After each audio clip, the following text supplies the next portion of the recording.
green-haired socialists actually want communism, but communism never worked. If you're a socialist, why do you have a job? If you're a capitalist, you better not have gone to public school, or used a public library, or in a public bathroom, or walked on a public sidewalk. And also, run me them social security numbers too. You don't need them. Matter of fact, why do you breathe air from trees that you didn't pay for nor plant? Sounds like a government leech to me. Commie! Bye, Felicia. You sure you're not the commie? One of these days, somebody is going to have to explain to them the difference between public works and socialism. Yeah. Socialism is when the people control the means of production. That is completely different than public works, which are government-funded programs for the benefit of all, which include things like Firefighters, fire departments, police officers, schools, roads, bridges, things of that nature. Those aren't the same thing at all. And I don't... and plants giving off oxygen wasn't given to us by the damn government, by the way. I don't know why they always conflate them. Picture this. Some green-haired internet philosopher drops a video explaining how, under glorious socialism, she won't have to lift a finger. She'll simply exist. And breathing will somehow count as her profound contribution to society. Under her ideal system, she thinks she'll spend her days painting watercolors and discussing theory, They really do think it's like that. completely missing the part where the state assigns her to a 12-hour shift at the asphalt factory. She wants to abolish the rat race, but you know, she's still ordering $10 iced coffees through a delivery app and tipping $0. We all know the second her toaster catches fire, well, when the smoke starts rolling in, she's not dialing up a philosophy major to come and sit cross-legged with her and ponder the nature of existence. No, she's screaming for firefighters to haul themselves out of bed, strap on heavy gear, and put the flames out. So let's dive into the absolute delusion of expecting a utopia built entirely by labor that you yourself refuse to do. Somebody Oh, so society now. missed the entire point of my video and was like, you know that under socialism and communism, you still have to contribute to society, right? Correct. But my value and my worth won't be based in my labor. I will literally be contributing to society by existing because my existence is helpful to society.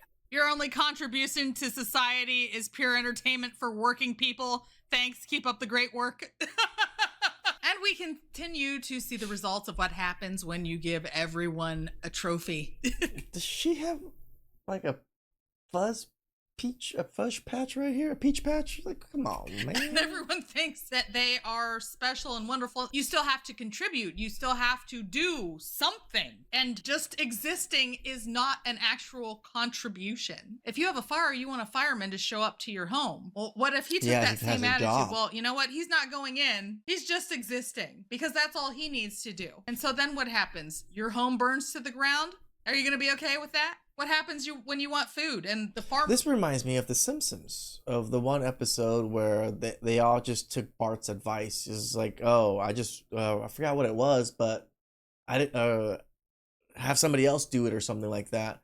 And the whole city went to trash going after that route of just somebody else is going to take care of it. Farmers decide, you know what? Their job should just be to simply exist. Oh, and now you're hungry. That's not how society works. I'm capable of doing things and filling needs that I see. Like, we don't have to be dumb little robots programmed to go to our stupid little job that doesn't actually do anything. We could literally reinvent the entire goddamn system to where your job is living your life and helping those in your community. It could be. And where's the money, the food, and everything else coming from, you fucking idiot? Be that simple, but y'all are stupid. Wait, did she just say we are the stupid ones? Yeah. I think this still image is a preview into what he's going to have to say. I feel like it's gonna be more of this.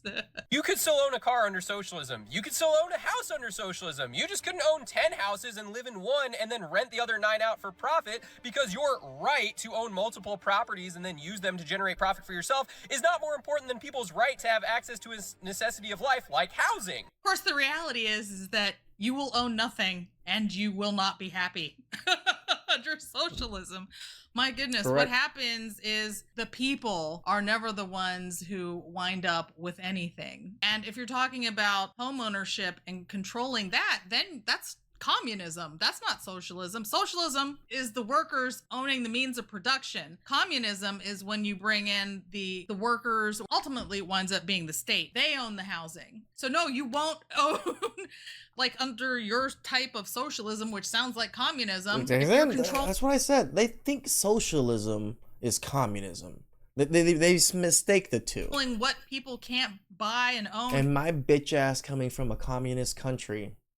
Fuck that. House-wise, then you're pretty much in a full-blown communist situation. So no, you're not going to own anything. You won't have a house. I'm not trying to argue, so here's all I'll say about communism. When the Berlin Wall fell, nobody ran to the communist side. You can even still start and own a business under socialism. You just can't then privately hold that business and collect all the profit yourself if you decide to expand that business and then need workers and the That doesn't even make sense. Then why would I even work hard on this business? labor they provide to grow that business. Okay, well, nobody does that because that is called slavery.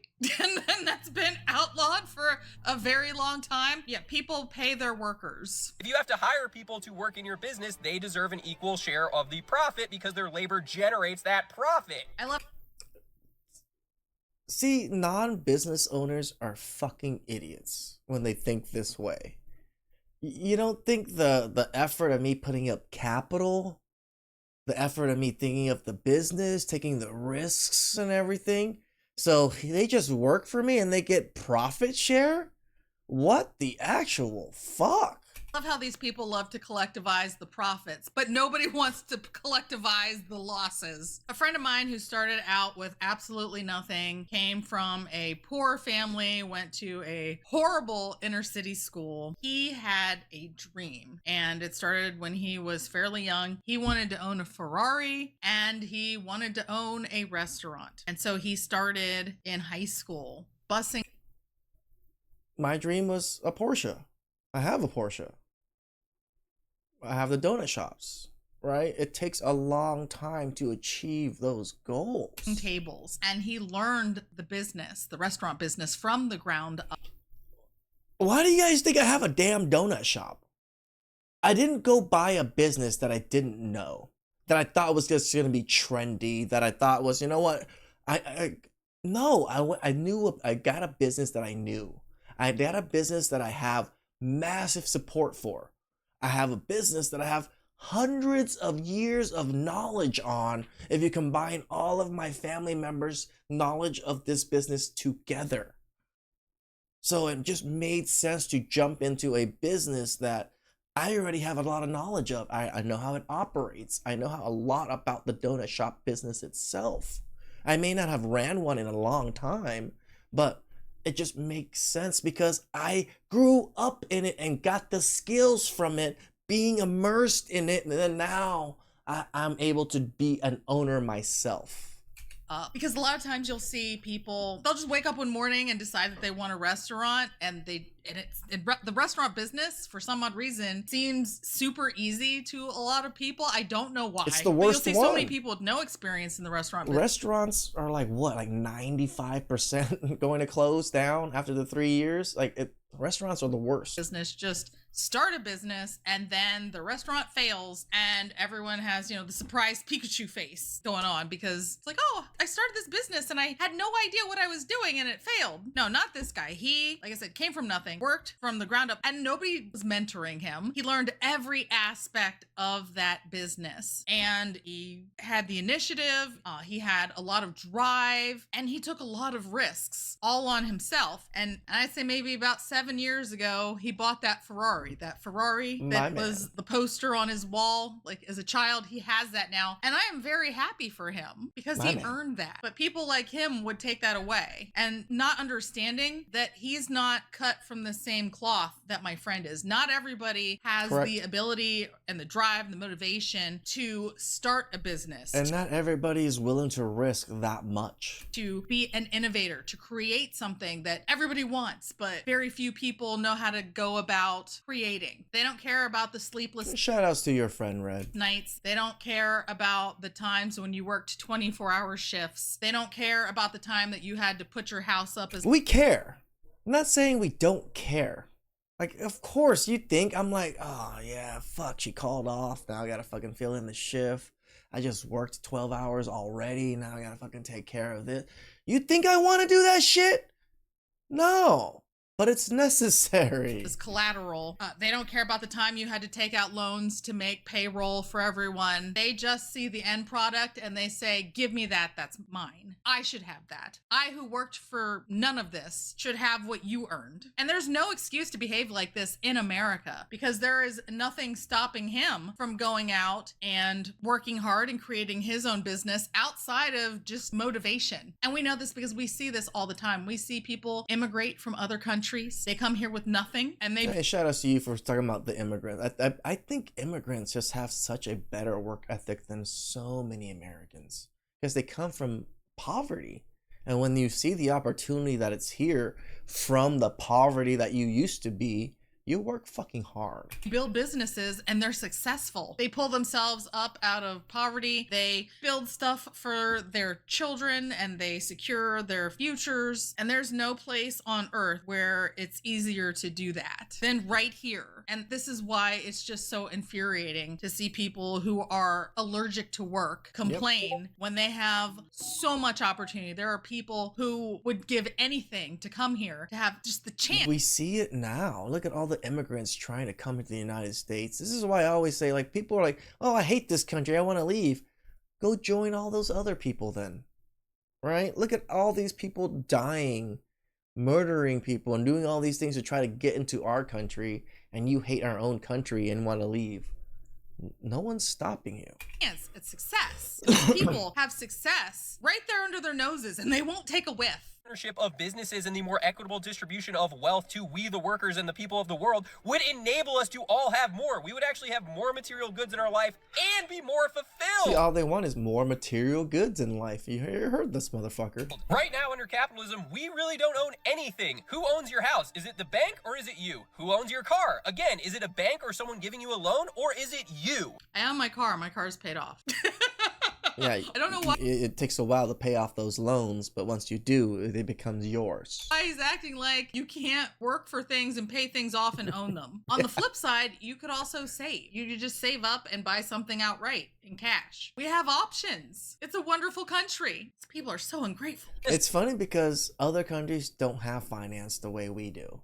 In Cambodia, like, you had to buy a car straight up cash. There wasn't financing until like more recent years. I've talked about this before, right? If you had to buy a car, and taxes on cars are super expensive. So like a regular Camry is like $60,000.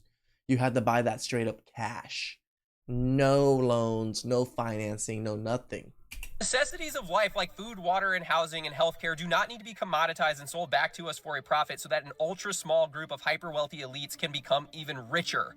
You don't have the right to somebody else's labor. If you get to healthcare, you can't demand that doctors work for free. Correct. I just don't even understand this mindset. Unless you are a literal billionaire redistributing wealth back to the people and the workers of the world who create the value in the goods and services of the businesses we already work at, would not harm you. We as humans and people should always be looking to include and cooperate, not exclude and compete, because through cooperation we can achieve more than we ever can through competition. Whatever. It's amazing. Beta! Well, the fire department's socialist. No one complains about socialism when their kitchen's burning down. Yeah, that's because when the fire department shows up, that's not socialism. Why don't any of them know this? I don't know why. They always think social programs is socialism. Ways better. In fact, one of the most successful government programs we have today, we only have because the free market version was a complete and utter disaster. So fire departments weren't always public like they are today. Back in the 1800s, most cities had private and volunteer fire departments that were competing for burning houses. When a house was starting to burn down, these fire companies were racing to get there so that they could collect the insurance money first. And sometimes the house continues burning while they literally had fisticuffs in the streets over who actually got there first and who has the right to put the fire out so that they can get the money. And heaven forbid you weren't insured by the right company, because it wasn't a matter of, oh, this fire department will take care of the whole neighborhood. No, this fire department is only going to take care of certain companies, like certain insurance companies they knew would pay, or certain wealthy people would actually pay for the fire services. And so then you have fire departments whose goal is just to put out fires, all fires anywhere, not to turn a profit. They didn't have to worry about that.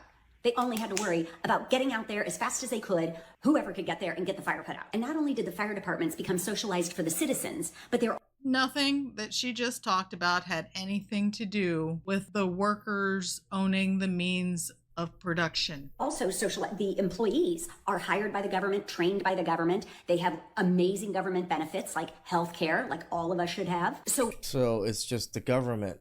It's not socialism. You probably do agree with socialism, but only when you see how it actually benefits you. Well, The older I get, the more I can relate to Clint Eastwood's face.